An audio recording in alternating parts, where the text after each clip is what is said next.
Does anybody actually hate Christians? And I don't mean the beliefs, I mean the people. I don't. I pity them. I don't hate them. Hate the beliefs but love the believer, that kind of stuff. They need some serious mental help. Let's stop pretending otherwise. So, once again, into the fray, my friends. Here goes nothing.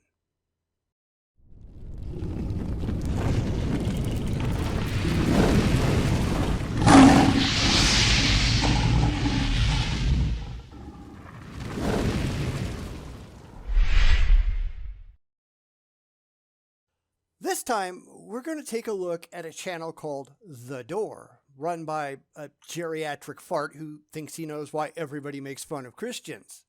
Well, it's not actually what he thinks. I think it's time for a deep dive into what's actually going on and the bizarre conspiracy theorist nonsense that a lot of theists seem to embrace. So strap in and get ready because this is not going to be pretty. Not one bit. Mike Pearl here. Have you ever wondered why the world is so upset with Christians? All right, two things. First off, the world isn't. If it were, there wouldn't be so many damn Christians all over the place. When you are the number one leading religion on the face of the planet, it's really hard to be taken seriously when you say that everyone hates you. Now, I figure I know why they say that, other than the fact that a victim complex is built right into most religious traditions, but they figure that if anybody disagrees, well, it can't just be simple disagreement. It's hatred. You're being pushed into the gas chambers because everybody hates you. Instead of, the people that Christians actually pushed into the gas chambers because, But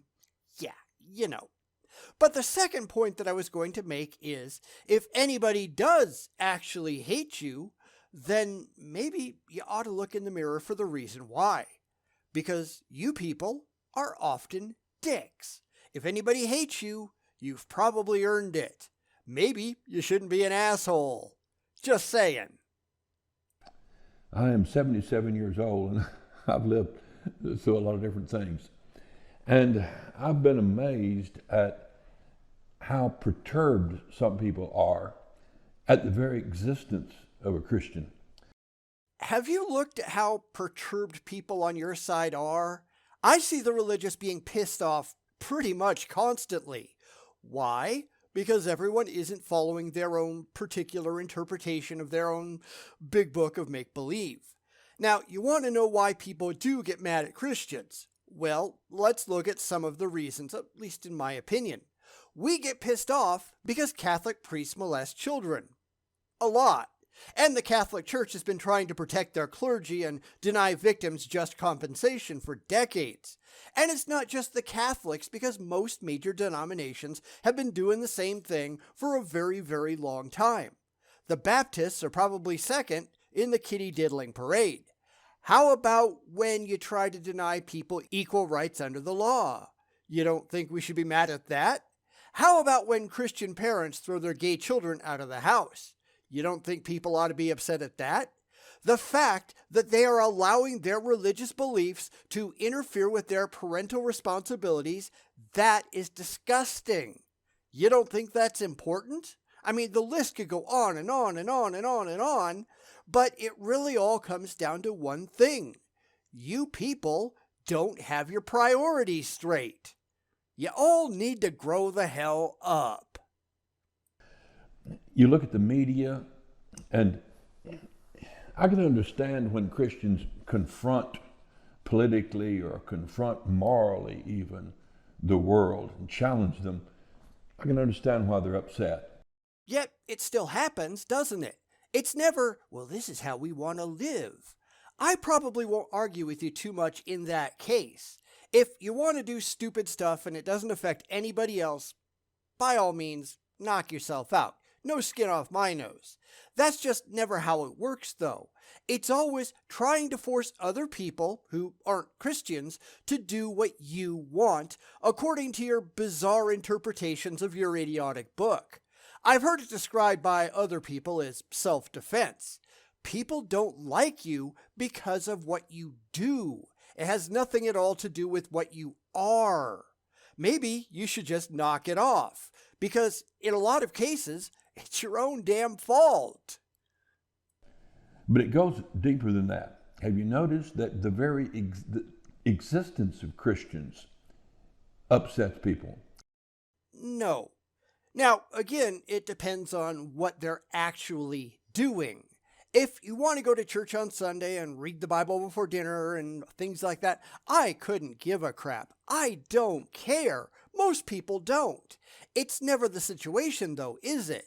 It's always trying to force your beliefs on other people through force of law.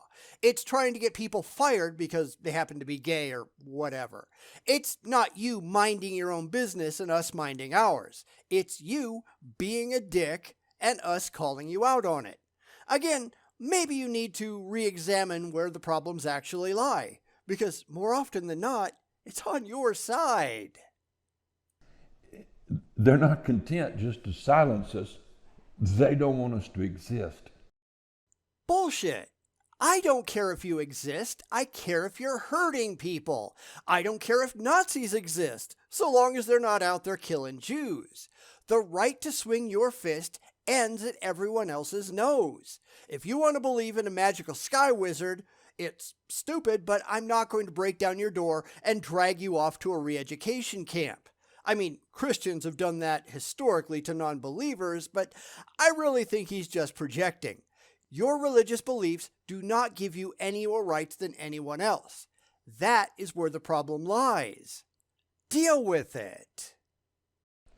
They're uncomfortable knowing that there's people out there that have moral convictions that live by them.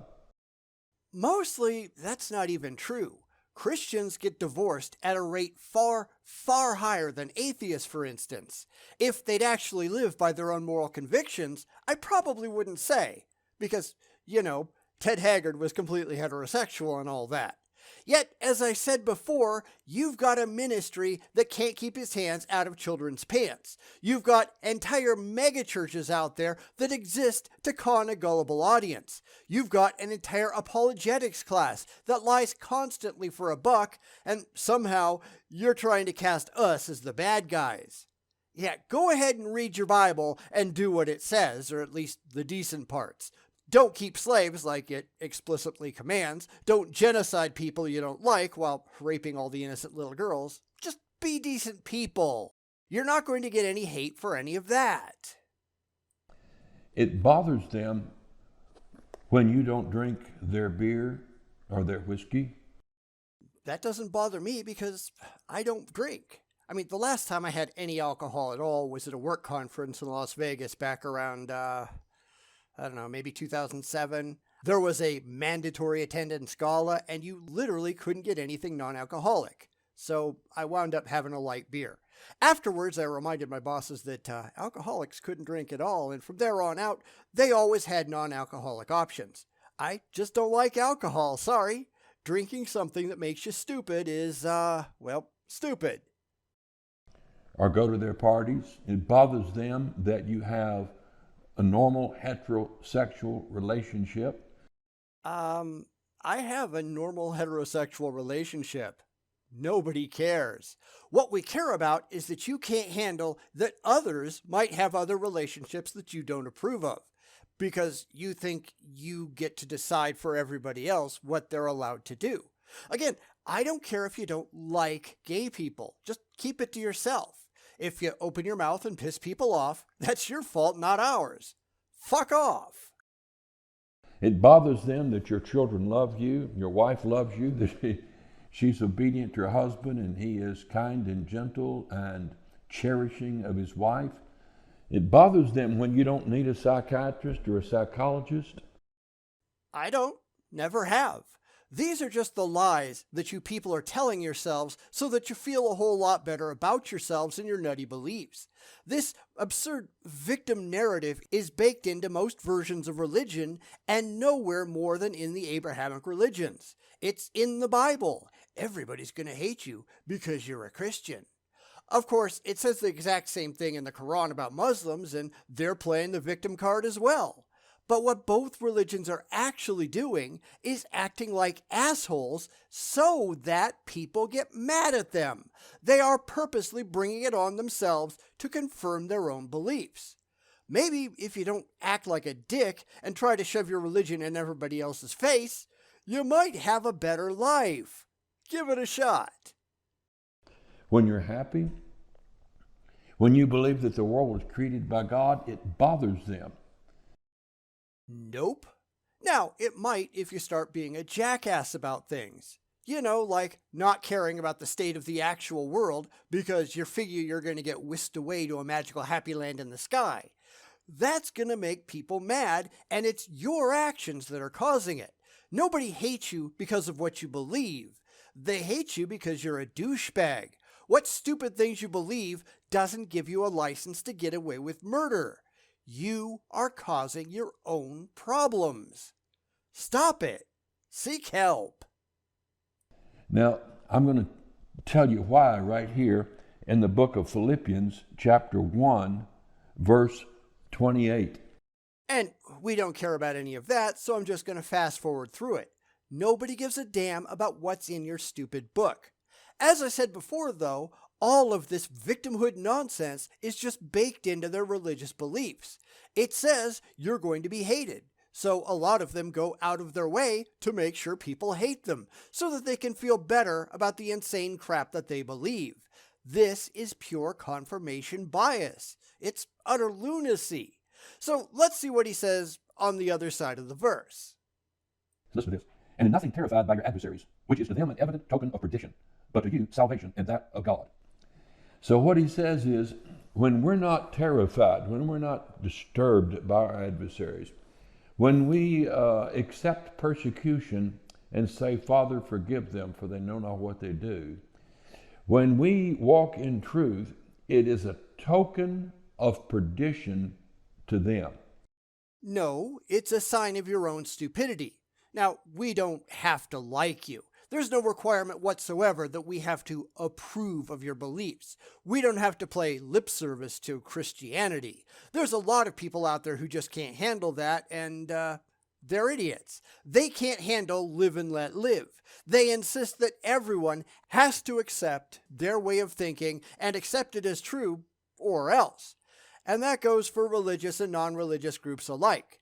However, that's not actually how any of it works. You do your thing and stay out of my way, and I'll do my thing and stay out of yours. Your side is dying fast enough on its own. Go huddle in your churches and whine about the end of organized religion. That's fine by me. Meanwhile, I'll go off and live my life the way that I want to live it, which, frankly, is a lot better than an awful lot of Christians that I see. I mean, I'm not in any alcohol or drug dependency programs, and there's an awful lot of those out there that are religiously based. And you'd think the Christians wouldn't need that, would you? Funny how that works. He says another place that to one it's the word of life, and to another it's the word of death. The same word is delightful and full of life for the believer. Because that's what they want to believe. That doesn't make any of it true, of course. The religious just don't give a crap about that. It just feels good to believe, so they insist that it has to be true, so there. And that's why we tend to laugh at you. But laughter isn't hatred. It's well-deserved making fun of the lunatics with imaginary friends. And again, you're just doing it to yourself. But for those who do not know Christ, it's a word of death. Yeah, not so much. Because here's where every single apologist and believer fails. They assume, a priori, that their beliefs are true. They are starting with that assumption without ever demonstrating that said assumption is valid. Then, at least for a lot of them, I will admit it's not everybody, but for a lot of them, they assume that everyone else also accepts that assumption as true, which is absolutely not true. Remember, they aren't making any of these videos for us. They are making them to appeal to the already religious, because the already religious aren't going to ask any questions or doubt any of these ridiculous claims. They should, but they're not, and that's the problem. It's why faith is such a useless concept when it comes to reality. Any idiot can have faith in anything. That's why conversations between the religious and the non-religious go absolutely nowhere. And that's not exactly a surprise. It's a token. What is a token? A token is something that represents something else. And that fits in well with what I was saying before. Because Christians, in this case, they are convinced for emotional reasons because it says something in their book that they like, that they're going to be hated. If they're not hated, then they must be doing something wrong, right? So they just invent this imaginary boogeyman in their heads that hates their guts because everybody has to hate them, right? Just so that they can feel better about the things that they already believe.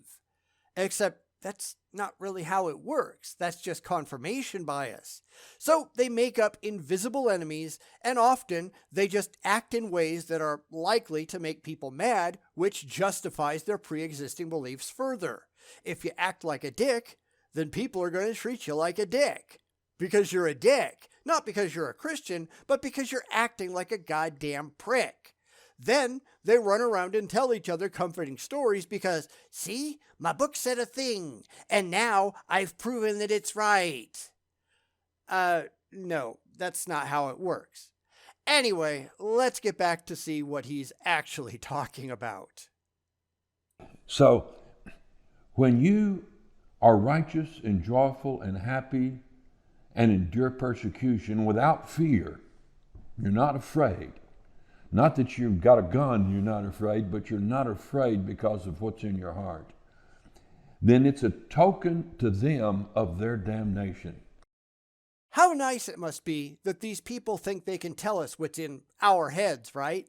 It's too bad that they're just wrong all the time. These are things that they haven't run past any of us to see if it holds any water. Why would they want to do that, right? It might make them feel bad when everything that they think turns out to be wrong. All they're looking for is to justify their own beliefs, and if they have to run out into the middle of La La Land to do it, hey, why the hell not? It isn't like that's not where they're going to spend most of their time anyway, right? It's why we have to respond and show just how ridiculous these theists are. Not that they care, because they want nothing at all to do with reality. Sad, isn't it? It says to them, you don't have what they've got. You're different. They are walking in truth. And there's a part of sinners that envy you. No, you've got that wrong. The word that you're really looking for here is pity.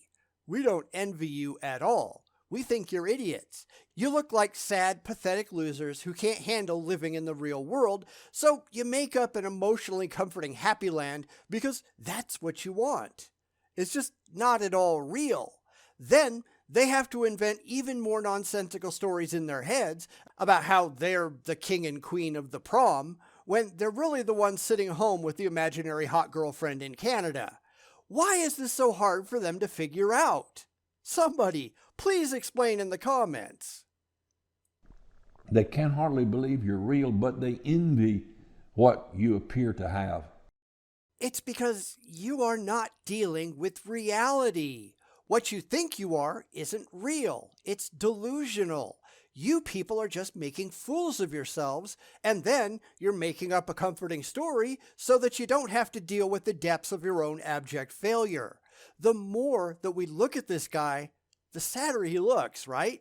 And I mean sad in the sense of pathetic, feeble, pitiful, inadequate. The list of synonyms goes on and on and on. Here's this guy who has probably wasted his entire life living in a laughable magic land in his head, and now he's trying to tell people that he was right all along.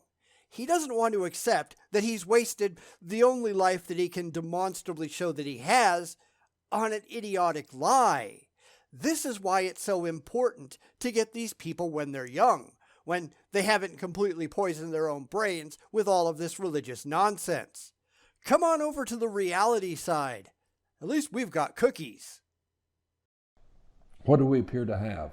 We appear to have peace and joy, to be overcomers, to be victorious, to love our neighbors as ourselves. We pretend to walk in truth, to shun evil. Well, yeah, you pretend.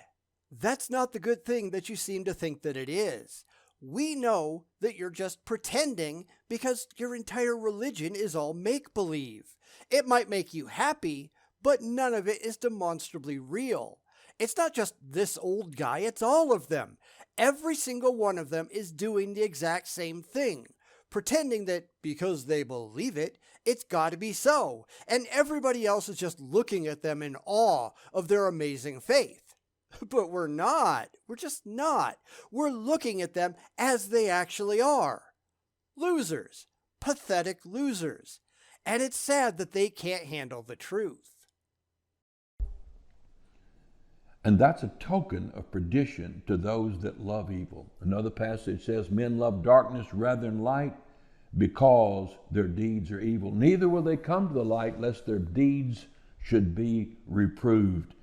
Sure, my book says a thing. That's really going to convince anybody, right? Because this is the problem that we see all the time.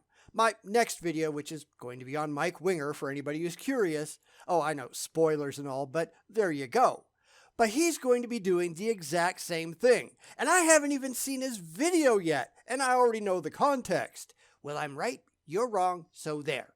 Except you're not. You never are. You're just living in the pages of an ancient book of mythology without any grasp on the real world whatsoever. Because the real world is scary. Yeah, but that's stupid, isn't it?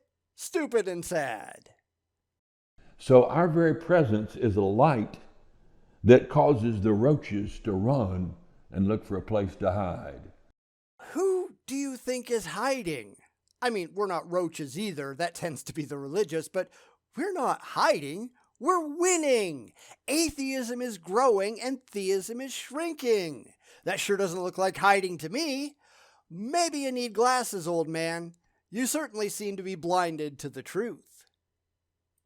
And so the world wants to hide from the light that Christians bear. And if that light gets too intense, it reminds them of the hell that awaits them. So have mercy upon the sinners. Recognize, don't bring too much pressure to bear.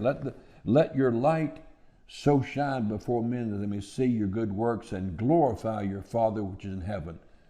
Pure delusion, but what else is new? This is exactly reminiscent of flat earthers. They know that they're right. Why? Because that's what their emotionally comforting beliefs tell them. Never mind the fact that everybody else on the planet is just laughing at them and their stupidity. They've just got to be right, so there. Never mind the fact that every shred of evidence that we have proves that they're idiots. This isn't about coming to reasonable, rational, evidence-based conclusions. It's about their childish fee-fees. They want to feel good, no matter how wrong they actually are. So they delude themselves into thinking that any of this crap is real. And I think a lot of these people really do need professional help. It's a good thing that the young aren't buying into religion anymore. I think the latest figures show that 50% of the latest generation has completely gone atheist. Let the old ones die so we can get back on the rationality train. This religious nonsense has gone on for long enough. Okay, that's an explanation as to why you see what's happening in the media and in the governments today as they're coming down on Christians. Even in Israel, they're persecuting Christians. Of course, none of that is actually happening, is it? Granted, they are equating persecution with, well, we're not getting our way on everything. They don't have a rational grasp on the real world, and as we know, they just don't want one. So here's how I rationalize it is not the same as a credible explanation, because actual explanations need evidence and he simply doesn't have any. This is him making a complete fool of himself. And I trust nobody is at all surprised. So that's in Philippians chapter 1, verse 28. Read it for yourself. That's all for today. Good. You've made yourself look stupid enough for one sitting. Of course, he'll just come back next time and double down on it because he just wants to believe what he believes. Truth doesn't matter. Only emotional comfort does. Sadly, that's the way the world works a fair bit of the time, and it's not just the religious who do it. Many people would rather embrace a farcical pipe dream than just deal with the reality that's right there in front of them. These people are dumb, and we've got way too many dumb people as it is, without these morons hauling around their oversized paperweights and pretending that they have any rational meaning. From the first moment to the last, this was just making excuses for why you're all just a bunch of imbeciles. Well, it's not our fault. Great, then whose fault is it? Who takes this ludicrous nonsense seriously? Because it's certainly not us. It's you morons, and it's time we stop coddling your fifis and start calling them out on their stupid beliefs. We are not envious of you. You are a laughable joke. You will never be anything but a laughable joke until you grow the hell up and deal with the reality in which you live. There's no time like the present. Go ahead, knock it off.